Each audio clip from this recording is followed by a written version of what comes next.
नमस्कार, मैं अंकित पटेल आप लोग का स्वागत करता हूं हमारे इस YouTube चैनल पे रेसो 247। हम लोग इस वीडियो में बात करने वाले हैं लूसेंट की जो पुस्तक है सामान्य ज्ञान की, उसकी बात करेंगे। और हम लोग देखेंगे लाइन बाय लाइन इसमें क्या क्या बातें कही गई है, क्या क्या जानकारी दी गई है। तो समय को बर्बाद ना करते हुए हम लोग स्टार्ट करते हैं। एक छोटी सी बात कि जिसके पास पुस्तक है वो अपनी पुस्तक को ओपन कर ले और उसको लाइन बाय लाइन पढ़ते चले और वीडियो को देखते चले।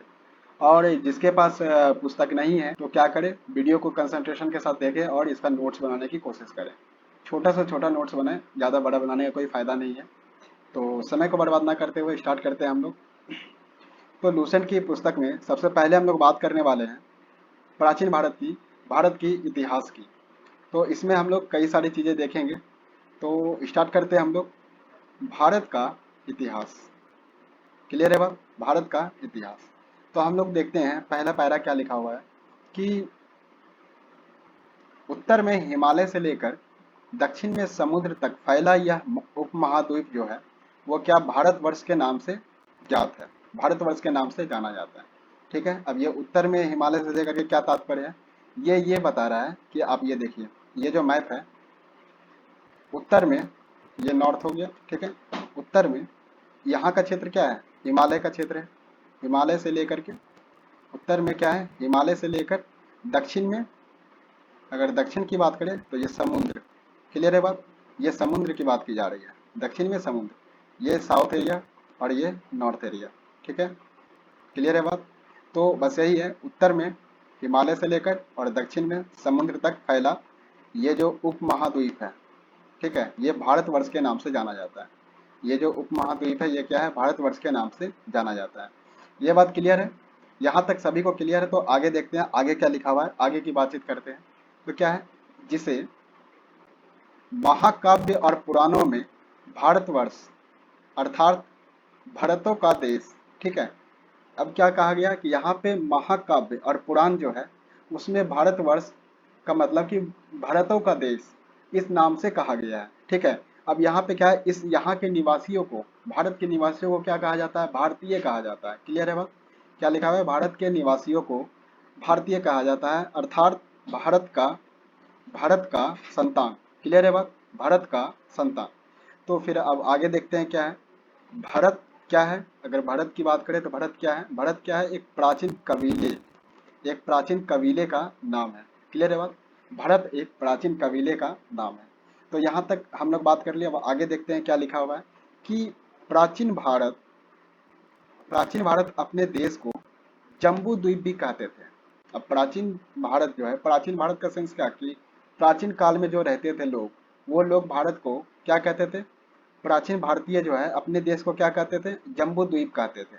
जम्बू द्वीप का मतलब क्या होता है कि जम्बू यानी जामुन। क्लियर है बात? जम्बू यानी कि जामुन, जामुन का वृक्ष, जामुन का वृक्ष का द्वीप कहा जाता था। क्लियर है बात? जामुन का द्वीप का वृक्ष कहा जाता था। यह बात क्लियर है? तो अब आगे देखते हैं प्राचीन काल में ही। अब यहाँ पे देखें, ईरानी जो थे, ईरानी सिंधु को हिंदू कहते थे। क्यों कहते थे?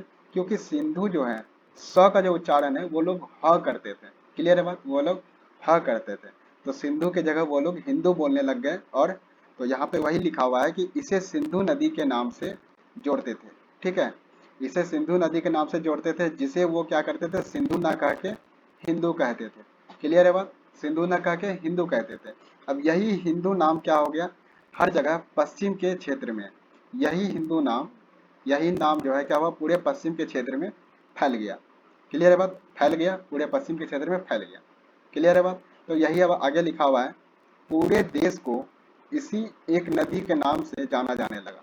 अब हम लोग बात करते हैं भारतवर्ष की।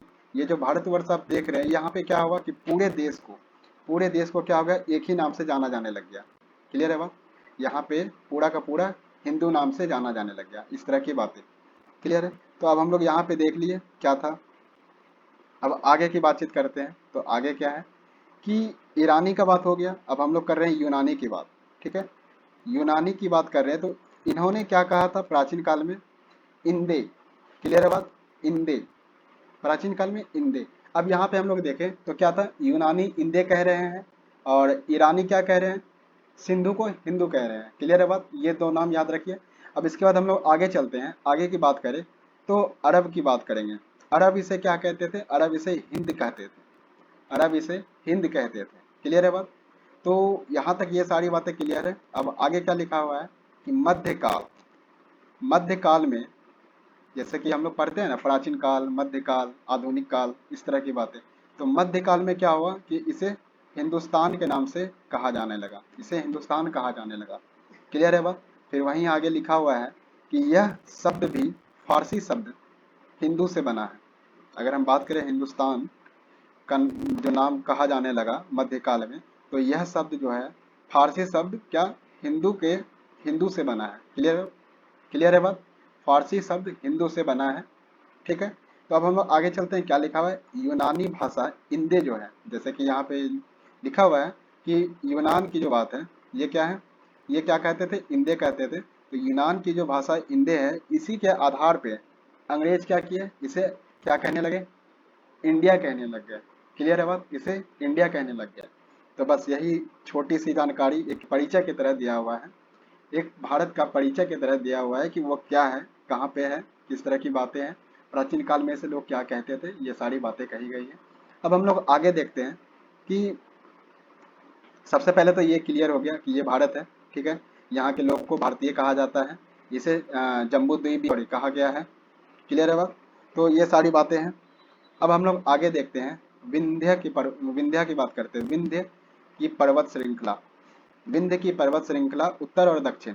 तो सबसे पहले ये हम लोग लोकेशन देख लेते हैं। तो हम लोग यहाँ पे देखें कि विंध्य की पर्वत श्रृंखला की बात की गई। तो विंध्य की पर्वत श्रृंखला कहाँ पे होगी स्थित भारत में? जिन्हें पता है अच्छी बात है, जिन्हें नहीं पता है एक बार देख ले, ताकि एक आइडिया मिल जाए। ये जो क्षेत्र है, ये वाला जो क्षेत्र है, ये जो मैंने सर्कल किया, ये विंध्य पर्वत श्रृंखला है। तो अगर हम लोग देखें तो यहाँ पे क्या हो गया, ये जो क्षेत्र है, एक मिनट में कलर थोड़ा चेंज कर लूँ। हाँ, ये ऊपर वाला जो पार्ट है, ठीक है, और ये नीचे वाला जो पार्ट है, ये दो अलग अलग पार्ट में बट गया। क्लियर है बात। ये बीच में क्या, एक लाइन हो गया। ठीक है। बीच में एक विंध्य पर्वत की एक श्रृंखला बन गई, जो कि भारत को, ये पूरे भारत को क्या हो गया, दो पार्ट में बांट दी। ये पूरे भारत को दो पार्ट में बांट दी, एक उत्तर, एक उत्तर की बात कर लें जैसे नॉर्थ, और एक साउथ। क्लियर है बात, उत्तर और दक्षिण की बात। क्लियर है। तो यहाँ पे यही लिखा हुआ है, हम लोग अगर देखें तो क्या है कि विंध्य की पर्वत श्रृंखला देश को उत्तर और दक्षिण दो भाग में क्या करती है, दो भाग में विभाजित कर देती है, बांट देती है। तो उत्तर में, उत्तर की बात करें तो इंडो यूरोपियन परिवार की भाषा बोलने वाले लोग की बहुमत थी। क्लियर है। इंडो यूरोपियन परिवार की भाषा बोलने वालों की बहुमत थी। और अगर हम दक्षिण की बात करें तो यहाँ पे क्या था, यहाँ पे द्रविड़ परिवार की भाषा बोलने वाले लोग थे। क्लियर है बात। द्रविड़ परिवार की भाषाएं बोलने वाले लोग रहते थे। ये बात क्लियर है। इस चीज का बहुमत था, इस बात का बहुमत था। कि अब यहाँ पे देखें एक बार फिर से वापस से, तो यहाँ पे क्या है, इस क्षेत्र में अगर बात करें कि ऊपर वाला जो क्षेत्र है, नॉर्थ वाला जो क्षेत्र है, नॉर्थ वाला क्षेत्र क्या था, वो था इंडो यूरोपियन की बात। ठीक है, इंडो यूरोपियन की बात। और साउथ वाला जो क्षेत्र था, ये वाला जो क्षेत्र है इंडो यूरोपियन। और ये जो नीचे का क्षेत्र है, ये क्या था, द्रविड़ वाला। क्लियर है बात। यहाँ पे देख लीजिए, इंडो यूरोपियन नॉर्थ वाला मतलब उत्तर वाला, और द्रविड़ परिवार की बात करें तो ये कौन सा था, दक्षिण वाला। क्लियर है। तो इसको इस तरह से आप लोग याद रख सकते हैं इस मैप के थ्रू। तो इस मैप के थ्रू हम लोग तीन बात को समझ चुके हैं, तीन से चार बात को, कि सबसे पहली बात तो भारत को, भारत कहाँ से कहाँ तक फैला हुआ है। फिर महाकाव्य भारत का जो नाम था, भारतों के देश से भी कहा जाता था, यहाँ के निवासी को भारतीय कहते थे। इस तरह की बातें हैं। तो अब हम लोग देखते हैं आगे कि भारत की जनसंख्या, भारत की जनसंख्या का निर्माण जो है, भारत की जनसंख्या का निर्माण जिन नस्ल से हुआ है, जिन प्रमुख नस्ल के लोगों से हुआ है, उनका जो प्रकार है वो कैसा है, नस्लों के मिश्रण से हुआ है, वो क्या है, उसका प्रकार क्या है। तो हम लोग देख रहे हैं, पहला क्या है, पहला है प्रोटो ऑस्ट्रेलॉइड। दूसरा क्या है, पेलियो मेडिटेरियन। क्लियर है, पेलियो मेडिटेरियन। तीसरा क्या है, काकेसायड, काकेसायड। क्लियर है बात। और चौथा क्या है, निग्रोयड। और पांचवा क्या है, मंगोलॉइड। क्लियर है बात, पांचवा क्या है, मंगोलॉइड। तो यहाँ पे आप देख सकते हैं प्रोटो ऑस्ट्रेलॉइड, पेलियो मेडिटेरियन, और उसके बाद काकेसाइड, फिर उसके बाद क्या क्या बात करते हैं हम लोग, निग्रोयड, फिर उसके बाद मंगोलॉइड की बात करते हैं। क्लियर है बात, मंगोलॉइड की बात करते हैं।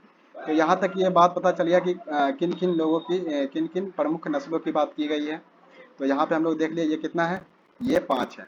क्लियर है बात, ये 5 है। तो इस तरह की बातें हैं। अब हम लोग आगे देखें तो ये क्या लिखा हुआ है कि ये जो भारत का इतिहास को हम लोग पढ़ते हैं, भारत का इतिहास का जो अध्ययन करते हैं, इसकी सुविधा के लिए इसे 3 पार्ट में बांटा गया है। इसे 3 पार्ट में बांटा गया है। कौन कौन सा है, प्राचीन भारत, मध्यकालीन भारत और आधुनिक भारत। तो इस तरह की बातें हैं, 3 पार्ट में इसे बांटा गया है, 3 भाग में बांटा गया, प्राचीन भारत, मध्यकालीन भारत और आधुनिक भारत। क्लियर है बात। तो अब हम लोग बात करते हैं, एक नोट दिया हुआ है, ये सेकंड नोट है, एक नोट यहाँ ऊपर में था।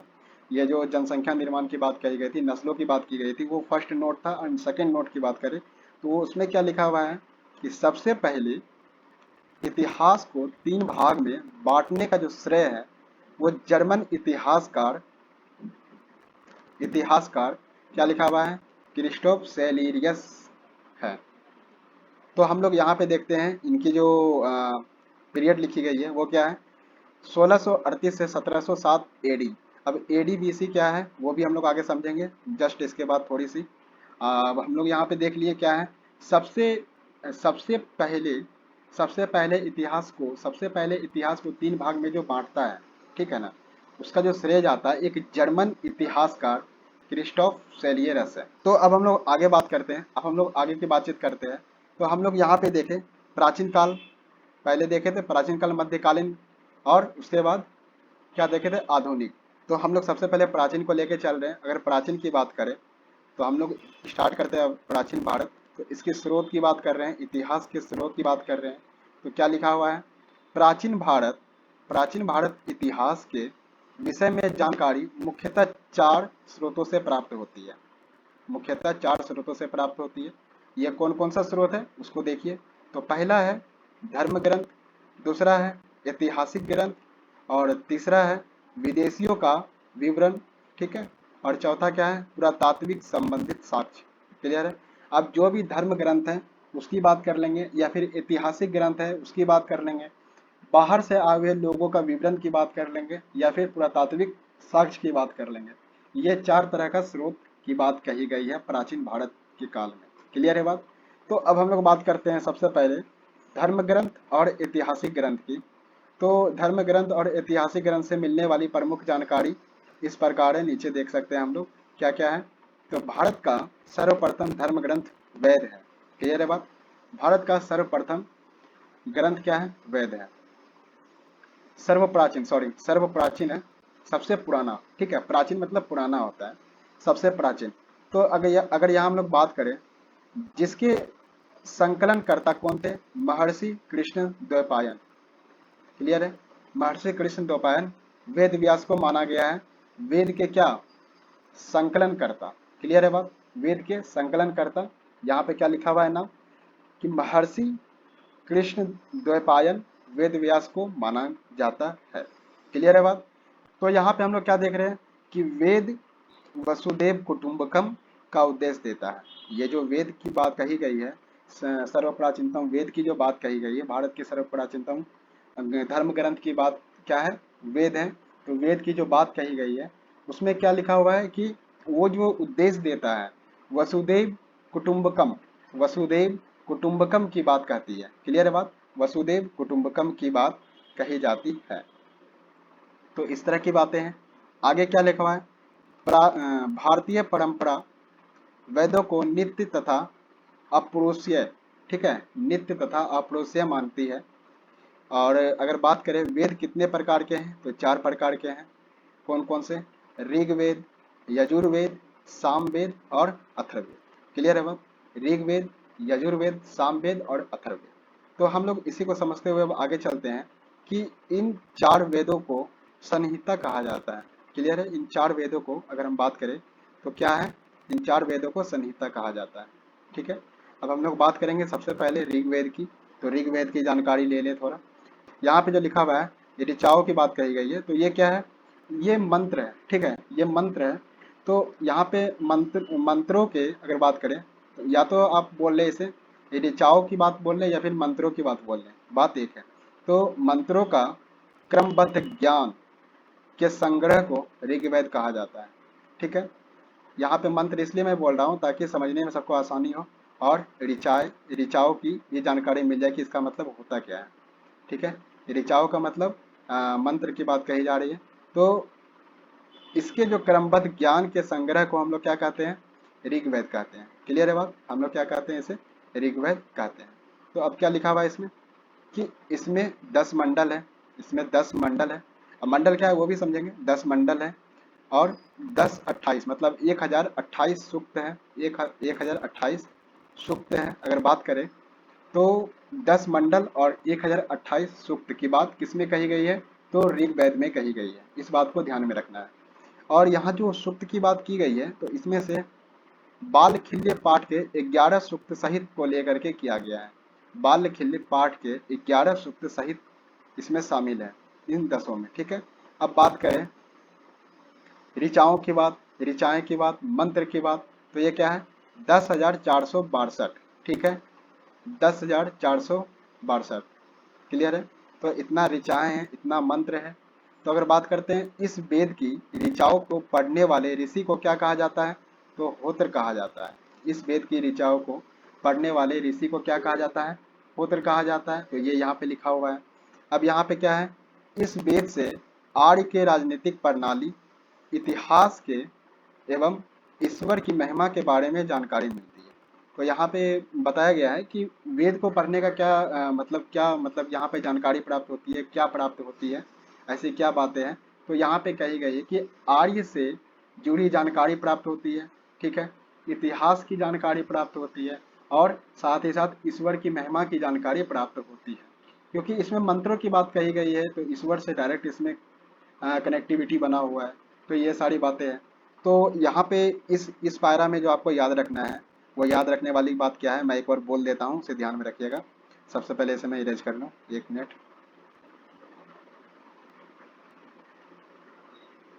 तो इसमें आपको याद क्या रखना है, इसमें आपको याद रखना है कि 10 मंडल है, ठीक है, और 1028 सूक्त है। देखिए 10 मंडल है, 1028 सूक्त है, और उसके बाद ये कितना मंत्र है, कितना ऋचाएं हैं, तो 10,462। क्लियर है बात। बस ये 3 पॉइंट यहाँ पे याद रखिएगा। और इसमें अगर बात करें तो इसको याद रख सकते हैं कि 11 सूक्त सहित है, ठीक है। अगर यहाँ पे सूक्त की बात की गई तो 11 सूक्त सहित है। और यहाँ डेफिनेशन की बात करें तो डेफिनेशन की बात में आप यहाँ देख सकते हैं। यहाँ पे परिभाषा की बात करें तो यहाँ पे आप देख सकते हैं कि ऋचाओं के क्रमबद्ध ज्ञान के संग्रह को, ठीक है, ऋचाओं के क्रमबद्ध ज्ञान के संग्रह को हम लोग क्या कहते हैं, ऋग्वेद कहते हैं। मंत्रों के क्रमबद्ध ज्ञान के संग्रह को हम लोग क्या कहते हैं, ऋग्वेद कहते हैं। क्लियर है बात। तो यहाँ पे ये सारी बातें थी। अब हम लोग अगले पॉइंट पे आते हैं। यहाँ क्या लिखा हुआ है, विश्वामित्र द्वारा रचित ऋग्वेद के तीसरे मंडल में। अब यहाँ पे 10 मंडल में से तीसरा मंडल जो है, जैसे 1 2 1 2 3 4 होता है ना, 1 2 3 4 इस तरह से लिखा हुआ है। तो उसमें से तीसरा मंडल को हम लोग लेते हैं। तीसरे मंडल की बात करें तो तीसरे मंडल में क्या है, सूर्य देवता सावित्री, ठीक है, सूर्य देवता सावित्री को समर्पित प्रसिद्ध गायत्री मंत्र है, ठीक है। सूर्य देवता सावित्री को प्रसिद्ध गायत्री मंत्र है। क्लियर है बात। तो ये सारी बातें आप ध्यान में रख सकते हैं। तीसरे मंडल में क्या है, अगर ये क्वेश्चन बने कि तीसरे मंडल में, ऋग्वेद के तीसरे मंडल में क्या बातें कही गई है, तो हम लोग यहाँ पे कह सकते हैं कि सावित्री को समर्पित गायत्री मंत्र की बात कही गई है, या फिर ये भी बोल सकते हैं कि गायत्री मंत्र की बात कही गई है, या हम लोग ये बोल सकते हैं कि सूर्य देवता से संबंधित सावित्री गायत्री मंत्र की बात कही गई है, सावित्री समर्पित गायत्री मंत्र की बात कही गई है। क्लियर है बात। तो ये सारी बातें हैं। यहाँ पे आप इस पॉइंट को भी याद रख सकते हैं, इसको याद रखना, ये थोड़ा इंपॉर्टेंट हो जाता है। उसके बाद 9वें मंडल की बात करते हैं। तो 9वें मंडल की बात क्या है, यहाँ पे देवता सोम का उल्लेख है, ठीक है, सोम देवता का उल्लेख है, देवता सोम का उल्लेख है। तो यहाँ पे 2 मंडल की जानकारी आपको प्राप्त हो गई, तीसरा मंडल की और 9वें मंडल की। क्लियर है बात। फिर उसके बाद हम लोग बात करते हैं 8वें मंडल की बात करें तो 8वें मंडल में क्या है, हस्तलिखित ऋचाएं, मतलब हाथ से लिखी गई क्या बोलता है, हाथ से लिखी गई मंत्र की बात, ठीक है। हस्तलिखित ऋचाओं को हम लोग क्या कहते हैं, खिल्य कहते हैं। खिल कहा जाता है। तो ये कहाँ लिखा हुआ है? तो ये 8वें मंडल में लिखा हुआ है। क्लियर है बात? हाँ, यहाँ तक सारी बातें क्लियर है। तो हम लोग अगले पॉइंट पे आते हैं। क्या लिखा हुआ है कि चातुर्वर्ण्य समाज की कल्पना का आदि स्रोत ऋग्वेद के 10वें मंडल में वर्णित है। ठीक है, पुरुष सूक्त है। तो क्या है कि जिनके अनुसार 4 वर्ण की बात कही गई है, वो 4 वर्ण कौन कौन से हैं? तो ब्राह्मण की बात कही गई है, क्षत्रिय की बात की गई है, वैश्य की बात की गई है और शूद्र की बात की गई है। क्लियर है बात? तो इस तरह की बातें हैं। ये चार, अगर 4 वर्ण की बात कही जाए तो किसमें, कौन से मंडल में कही गई है? तो 10वें मंडल में कही गई है। तो यहाँ पे आप लोग को 4 मंडल बताया गया। कौन कौन सा? तीसरा मंडल, 8वां मंडल, 9वां मंडल और 10वां मंडल। क्लियर है? ये 4 मंडल को आपको लूसन की पुस्तक में बताया गया है फिलहाल यहाँ तक। तो आगे देखते हैं अब क्या है कि पुरुष ब्राह्मण के क्रमशः अगर बात करें कि एक पुरुष है तो उसकी अगर बात कही गई है कि ये जो ब्राह्मण है, क्षत्रिय है, वैश्य है, शूद्र है, इसकी जो बात है, तो ब्राह्मण को मुख से माना जाता है और क्षत्रिय को भुजाओं से माना जाता है और वैश्य की बात करें तो जांघों से माना जाता है और शूद्र की बात करें तो ये चरणों से माना जाता है कि ये उत्पन्न हुआ है। क्लियर है बात? क्लियर है बात? मुख्य, भुजा, जांग और चरण, ये 4 वर्ण की जो बात की गई है, माना जाता है कि इन चारों मुख्य, भुजा और क्या था, जांग और चरण की बात कही गई है। तो उससे ये उत्पन्न की गई है, उत्पन्न हुई है, ये सारी बातें कही गई है 10वें मंडल में। ठीक है, ऐसा कहा गया है। क्लियर है बात? तो अब हम लोग बात करते हैं, ये ऋग्वेद की बात थी। अभी ऋग्वेद में थोड़ा और है। ऋग्वेद में कई परिच्छेद में प्रयुक्त, कई जो परिच्छेद लिखा गया है ऋग्वेद में, तो उसमें जो है अधन्य शब्द का संबंध गाय से किया गया है। अधन्य शब्द जो है, ठीक है, अधन्य शब्द की बात करें तो ये जो शब्द है किसके लिए प्रयोग किया गया है? संबंध किससे है? गाय से है। क्लियर है बात? गाय से है। तो अब यहाँ पे एक और तीसरा नोट है। धर्म सूत्र 4 प्रमुख जाति की स्थिति, व्यवसाय, दायित्व और क्या लिखा हुआ है, कर्तव्य और विशेषाधिकार को स्पष्ट करता है। ये 5 शब्द को याद रखें। क्या है? स्थिति, व्यवसाय, ठीक है, और दायित्व, और उसके बाद क्या है, कर्तव्य, और क्या है फिर, विशेषाधिकार। ठीक है, किसी भी काम में विशेष अधिकार प्राप्त हो उसे विशेषाधिकार कहते हैं। और जो कर्तव्य हो किसी भी मनुष्य का, किसी भी जाति की, किसी भी धर्म की बात की जा रही है यहाँ पे, जो भी हो, तो वो सारी बातें कही गई है। स्थिति कैसी है किसी जाति की, ठीक है, व्यवसाय क्या है, उसका दायित्व क्या बनता है, ये सारी बातें हैं। तो ये नोट थर्ड था, क्या था इसमें कि धर्म सूत्र 4 प्रमुख जातियों की स्थिति, व्यवसाय, दायित्व, कर्तव्य और विशेषाधिकार को स्पष्ट करता है। क्लियर है बात? तो यहाँ पे ये सारी बातें क्लियर है। अब हम लोग बात करने वाले हैं कि ईसा पूर्व और ईसवी सन, ईसा पूर्व और ईसवी सन जो पुस्तक में लिखा हुआ होता है वो क्या होता है, उसकी जो बातें कही गई है तो वो क्या है, तो इसे हम लोग समझेंगे। लेकिन उसके पहले एक छोटा सा हम लोग एक इसको समझने की कोशिश करते हैं, इस पायरा को पढ़ेंगे। लेकिन उसके पहले इसे देखें।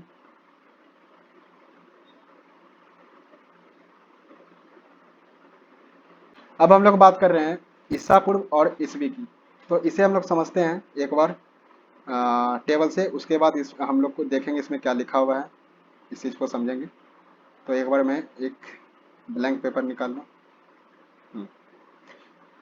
देखिए, सबसे पहले एक हम लोग लाइन ड्रॉ कर लिए। अगर यहाँ पे बात करें तो ये जो काल है, ये जो मैंने एक ईरो दिया, ये 2022 है। ठीक है, ये 2022 है, मतलब अभी का काल है। और ये 1 करोड़ पहले की बात हो रही है, 1 करोड़ वर्ष पहले की बात हो रही है। क्लियर है बात? ये जो बात है 1 करोड़ वर्ष पहले की है और ये अभी की बात है, अभी आज की बात मान ले हम लोग, आज की बात, ठीक है, 2022 की। और यहाँ एक है न्यूट्रल, ठीक है, यहाँ एक लाइन और है न्यूट्रल, ये जीरो है। ठीक है, तो हम लोग यहाँ पे देख रहे हैं कि इस जीरो का पॉइंट जो है, ये जो जीरो का जो पॉइंट है, यहाँ पे क्या हुआ, ईसा मसीह का जन्म हुआ। इस काल में ईसा मसीह का जन्म हुआ। क्लियर है बात? तो अब यहाँ पे देख रहे हैं ईसा मसीह के जन्म के बाद जो है, मतलब हम लोग के तरफ जो आ रहा है, ठीक है, तो वो ईसवी हो गया। वो क्या हुआ, ये जो पार्ट है ये ईसवी हो गया। ठीक है, और अगर ईसा मसीह के जन्म के पहले की बात करें, ईसा मसीह के जन्म के पहले की बात करते हैं, तो ये क्या हो जाता है, ये ईसा पूर्व होता है, मतलब ईसा के पहले, ईसा पूर्व हो जाता है। क्लियर है बात। अगर हम बात करते हैं ईसवी की, तो ईसवी सन की बात करें तो ये क्या होता है, ईसा ईसा मसीह के जन्म के बाद की बात, ईसा मसीह के जन्म के बाद की बात। और इधर है ईसा ईसवी सन की बात, सॉरी ईसा पूर्व की बात करें तो ये ईसा मसीह के जन्म के पहले की बात है। क्लियर है बात। तो यही यहाँ पे लिखा हुआ है, ये समझना था। यहाँ पे अगर हम बात करें, ये जो मैंने एक बड़ा सा लाइन खींचा है, ये ईसा मसीह का जन्म का काल है। और इसके पहले क्या हो गया, ये ईसा पूर्व हो गया, और ये क्या हो गया, ईसवी सन हो गया। ठीक है। अब यहाँ पे ये उल्टा क्यों लिखाता है, आप लोग देखते होंगे। जैसे मान लेते हैं ये जो मैंने एक छोटा सा लाइन खींचा है,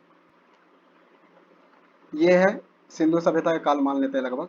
ये 3000 से लगभग स्टार्ट, 2500 से स्टार्ट लगभग माना जाता है। ठीक है, 2700 ऐसा कुछ, तो ये लगभग में है। ये 3000 से मानते स्टार्ट है। ठीक है। और ये वापस हम लोग जब इस तरफ आते हैं, इसी तरफ आएंगे, लास्ट जैसे 1 करोड़ पीछे की बात करें, फिर उसके बाद हम लोग क्या करेंगे, अपनी ओर आएंगे।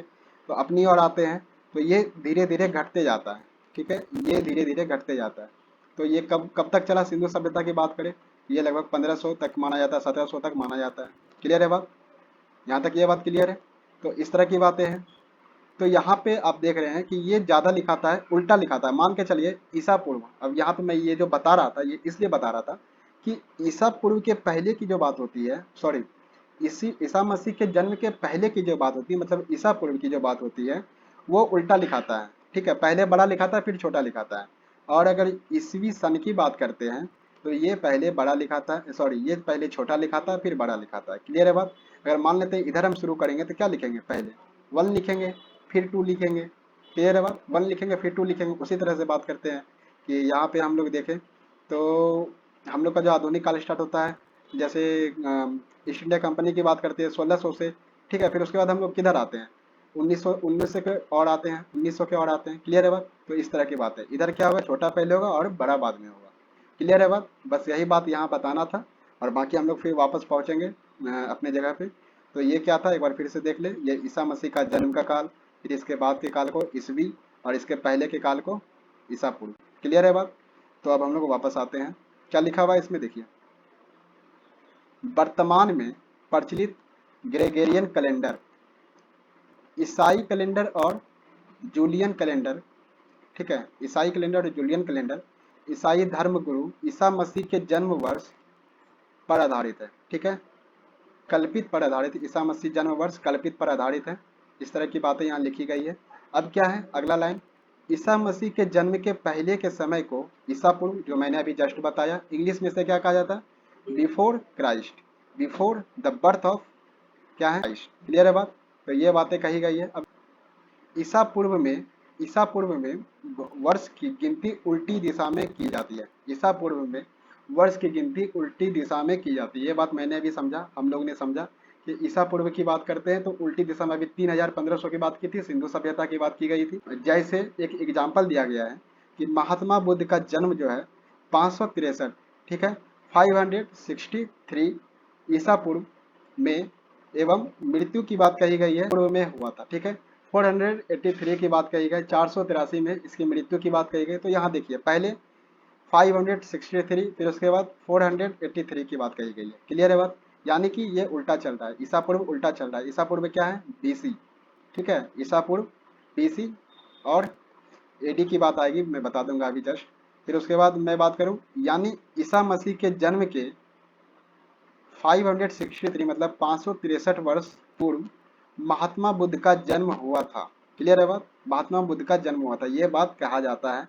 जैसे इतना कहीं लिखा हुआ है 563 ईसा पूर्व, तो इसका मतलब क्या है, ईसा मसीह के जन्म के 563 वर्ष पहले।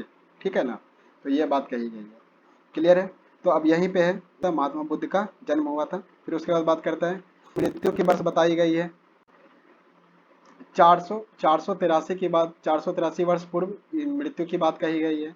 तो इसी तरह से हम लोग देखें, ईसा मसीह के जन्म तिथि से आरंभ हुआ सन और ईसवी सन कहलाता है। क्लियर है बात, सन और ईसवी सन कहलाता है। अगर ईसा मसीह, जैसे हम लोग ने एक लाइन पे देखा था ना कि जैसे यहाँ पे ईसा मसीह है, तो उसमें क्या था, इधर की बात को हम लोग ईसवी कहते हैं, ईसवी सन कहते हैं। ठीक है, और इधर की बात को हम लोग क्या कहते हैं, ईसा पूर्व कहते हैं। तो ईसा पूर्व हम लोग समझ लिए, इधर उल्टा होता है। अब हम लोग समझने वाले हैं ईसवी सन। क्लियर है बात, अब हम लोग ईसवी सन को समझने वाले हैं।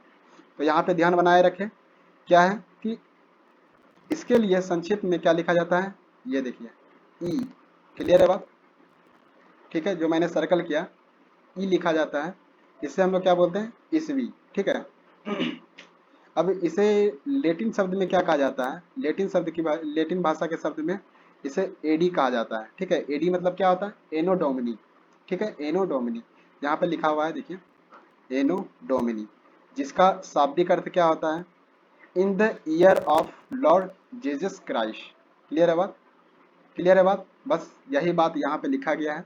ईसा पूर्व ईसवी सन, बस यही समझाया गया है यहाँ पे कि ईसा पूर्व की बात हम लोग करते हैं ईसा मसीह के जन्म के पहले, और ईसवी सन की बात हम लोग करते हैं ईसा मसीह के जन्म के बाद। क्लियर है बात। तो अब हम लोग आगे चलते हैं। एक बात और ध्यान में रखिए कि ईसा पूर्व को हम लोग क्या बोलते हैं, बीसी, बिफोर क्राइस्ट, ठीक है। और ईसवी सन को हम लोग क्या बोलते हैं, एनो डोमिनी। क्लियर है बात, एडी, एनो डोमिनी, ठीक है। तो अब हम लोग आगे चलते हैं। वामनावतार के 3 पगों के आख्यान का प्राचीनतम स्रोत ऋग्वेद है, ठीक है। क्लियर है बात। तो अब आगे क्या है कि ऋग्वेद में इंद्र के लिए 250 मतलब 250 तथा अग्नि के लिए 200 और बस ये दो हैं। इंद्र के लिए 250 और अग्नि के लिए 200 ऋचा यानी कि मंत्र। क्लियर है, ये मैंने बताया था मंत्र की बात, ठीक है। इसे मंत्र कहते हैं, ऋचाओं को क्या कहते हैं, मंत्र कहते हैं। क्लियर है।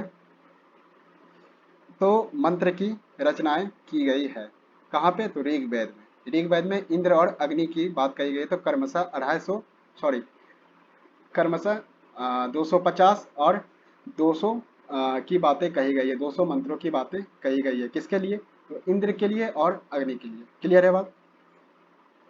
अब हम लोग आगे देखते हैं, क्या एक और नोट है, क्या है ये, प्राचीन, एक मिनट, प्राचीन इतिहास के साधन के रूप में, प्राचीन इतिहास के साधन के रूप में वैदिक साहित्य में ऋग्वेद के बाद शतपथ ब्राह्मण का स्थान आता है।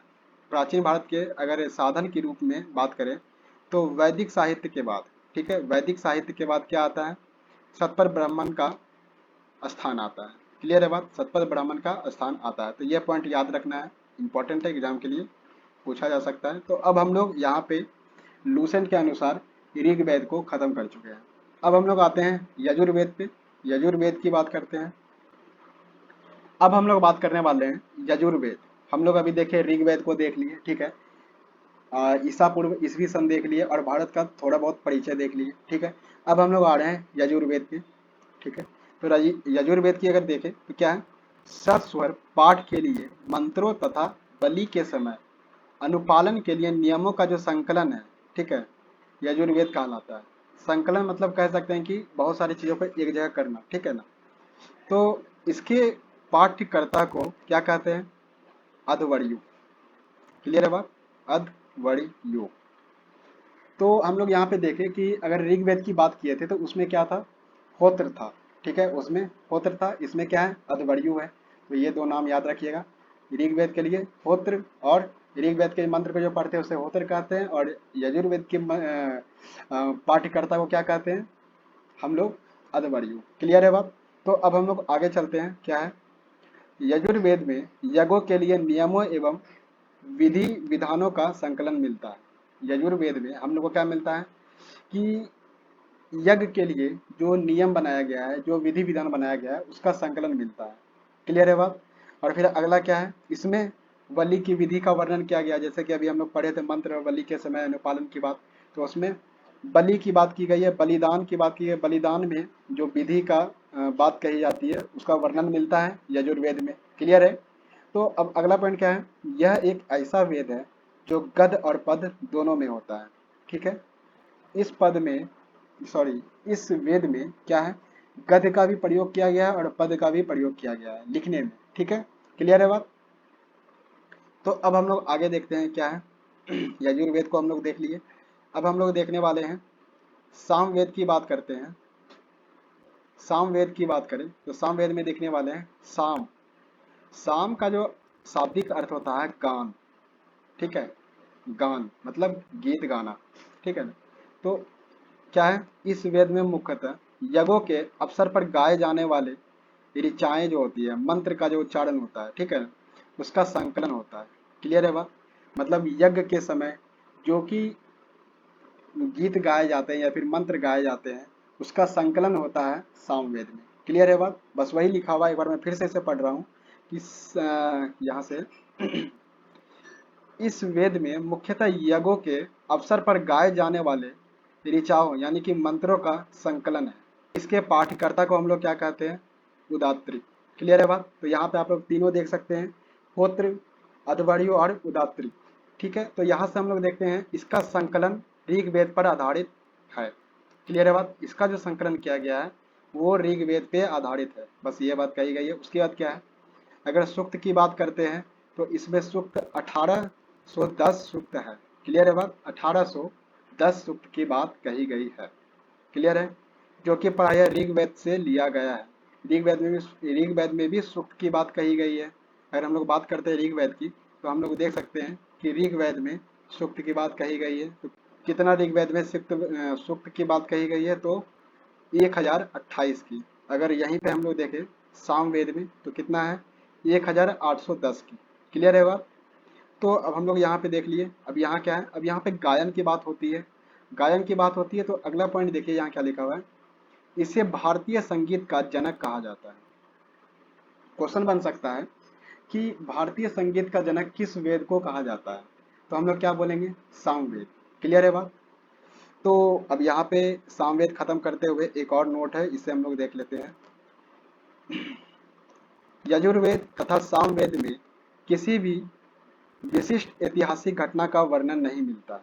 ठीक है, अब हालांकि यहाँ पे हम लोग इतिहास की बात पढ़ रहे हैं, इसलिए यहाँ पे इसे थोड़ा बहुत बता के ख़त्म किया जा रहा है कि यजुर्वेद और सामवेद में किसी भी विशिष्ट ऐतिहासिक घटना का वर्णन नहीं मिलता है। क्लियर है बात? अब यहाँ पे सामवेद में क्या है, गीत की बात की गई है, संगीत की बात कही गई है। यजुर्वेद में क्या है? मंत्र और बलि की बात कही गई है। तो यहाँ पे इतिहास की कोई घटना ऐसा वर्णन नहीं मिलता। क्लियर है बात? तो हम लोग अब आगे चलते हैं। आगे क्या है? अथर्ववेद की बात करते हैं। तो अथर्ववेद में क्या है कि अथर्व ऋषि द्वारा रचित इस वेद में कुल 721 मंत्र हैं। ठीक है, 721 मंत्र है, लगभग 6000 पद है। ठीक है, लगभग 6000 पद है। यहाँ पे जो जो डाटा दिया हुआ है उसको ध्यान में रखते हुए चलना है। ठीक है ना? कुल मंत्र की बात कही गई है अथर्ववेद में, क्या है? 731। पद की बात कही गई है, क्या है? 6000 है। क्लियर है बात? फिर उसके बाद अगर बात करें, क्या लिखा है? इसके कुछ मंत्र ऋग वैदिक मंत्रों से भी प्राचीनतम, ठीक है, प्राचीनतर है। क्लियर है बात? ये बात कही गई है कि मतलब ऋग्वेद के मंत्र से भी प्राचीनतम। तो इस तरह की बातें इसमें कही गई है अथर्ववेद में। ठीक है, तो अब हम लोग देखते हैं अथर्ववेद कन्याओं के जन्म की निंदा करता है। जैसे यहाँ पे एक और क्वेश्चन बन सकता है कि कन्याओं के जन्म की निंदा किस वेद में है? ठीक है, तो हम लोग बोल सकते हैं अथर्ववेद। क्लियर है बात? तो अब यहाँ पे देखें कि ऐतिहासिक दृष्टि से अथर्ववेद का महत्व इस बात में है कि इसमें सामान्य मनुष्य के विचारों तथा अंधविश्वासों का विवरण मिलता है। क्लियर है बात? तो बस यहाँ पे यही बताया गया है कि ऐतिहासिक दृष्टि से अथर्ववेद का महत्व इस बात पे है कि इसमें जो है सामान्य मनुष्य के विचारों और क्या है, उसके अंधविश्वासों का विवरण मिलता है। क्लियर है बात? उसके अंधविश्वासों का विवरण मिलता है। इस तरह की बातें कही गई। पृथ्वी सूक्त जो है अथर्ववेद का प्रतिनिधित्व सूक्त माना जाता है। यहाँ पे ये बातें कही गई है और इसमें क्या कहा गया है, इसमें मानव जीवन के सभी पक्षों, ठीक है, मानव जीवन के सभी पक्षों की बात कही गई है। कौन कौन से पक्ष है? तो यहाँ पे देखेंगे गृह निर्माण की बात है, कृषि की उन्नति की बात है, व्यापारिक मार्गों की बात कही गई है। ठीक है, व्यापारिक मार्ग का गहन, ठीक है, रोग निवारण की बात कही गई है, समन्वय की बात कही गई है, विवाह की बात कही गई है। ठीक है, प्रणय गीतों की बात कही गई है, राजभक्ति, राजाओं का चुनाव, ठीक है, बहुत सारे वनस्पति एवं औषधि, श्राप श्राप की बात, वशीकरण की बात, प्रायश्चित की बात, मातृभूमि महात्मय आदि का विवरण इसमें मिलता है। ठीक है, तो इस तरह की बातें हैं। ये आपको 4-5 टेबल याद रखना होगा। और अगर बात करते हैं तो इसमें कुछ मंत्र ऐसा है जिसमें जादू टोनों का वर्णन किया गया है। ठीक है,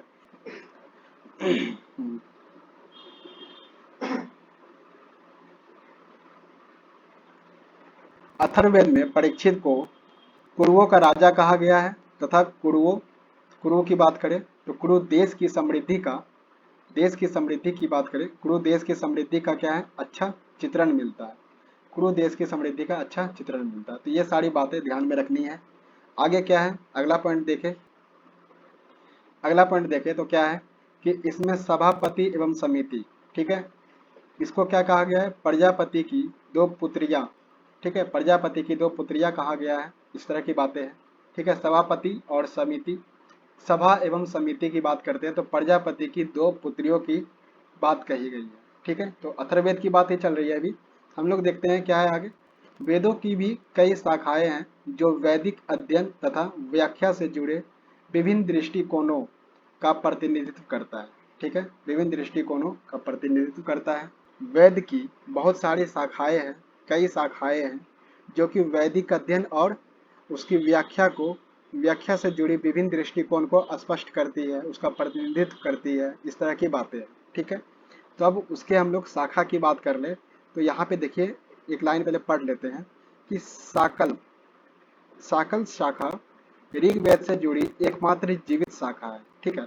मतलब यहाँ से ये बात तो पता चल गया कि साकल शाखा जो है ऋग्वेद का शाखा है। ये क्वेश्चन बन सकता है कि साकल शाखा किस वेद से जुड़ी है, तो ऋग्वेद, ठीक है। अब आगे बात करते हैं। यजुर्वेद को शुक्ल यजुर्वेद और कृष्ण यजुर्वेद दो शाखाओं में बांटा गया है, क्लियर है। यजुर्वेद की बात करते हैं तो यजुर्वेद की बात करते हैं तो क्या है, ये कृष्ण यजुर्वेद और शुक्ल यजुर्वेद की बात की गई है, क्लियर है बात। तो हम लोग चलते हैं आगे। मध्य नंदिन और कानव्य शुक्ल यजुर्वेद अर्थात अथवा वाज्यसेन संहिता की शाखा है, क्लियर है बात। वाज्यसेन संहिता की शाखा है, क्लियर है बात, यही यहाँ पे लिखा हुआ है। अब आगे चलते हैं क्या है, कृष्ण यजुर्वेद से जुड़ी जो शाखा है, कृष्ण यजुर्वेद जो है वो किसका है, यजुर्वेद की दो शाखा की बात की है, कृष्ण यजुर्वेद और शुक्ल यजुर्वेद। तो यजुर्वेद में जो हम लोग देख रहे हैं यहाँ पे, तो कृष्ण यजुर्वेद से जुड़ी एक और शाखा की बात कही जा रही है, शाखा की बात की जा रही है। तो कौन कौन सी है देखें, क्या है यहाँ पे, काठक, उसके बाद कनिष्ठल, उसके बाद मेत्रायनी, उसके बाद तेत्रायनी, ठीक है, सॉरी तैत्रीय, क्लियर है बात, मित्रायनी तैत्रीय, क्लियर है बात। तो यहाँ पे ये किसका है, कृष्ण यजुर्वेद का, ठीक है। अब हम लोग बात कर रहे हैं सामवेद की, ठीक है, सामवेद की बात कर रहे हैं। तो यहाँ ये लाइन क्या लिखा है सामवेद के लिए, केथुम्ब रानायनीय और जैमिनीय, या क्या लिखा हुआ है, तलवकार सामवेद की शाखा है, क्लियर है, क्लियर है यहाँ तक क्या क्या है।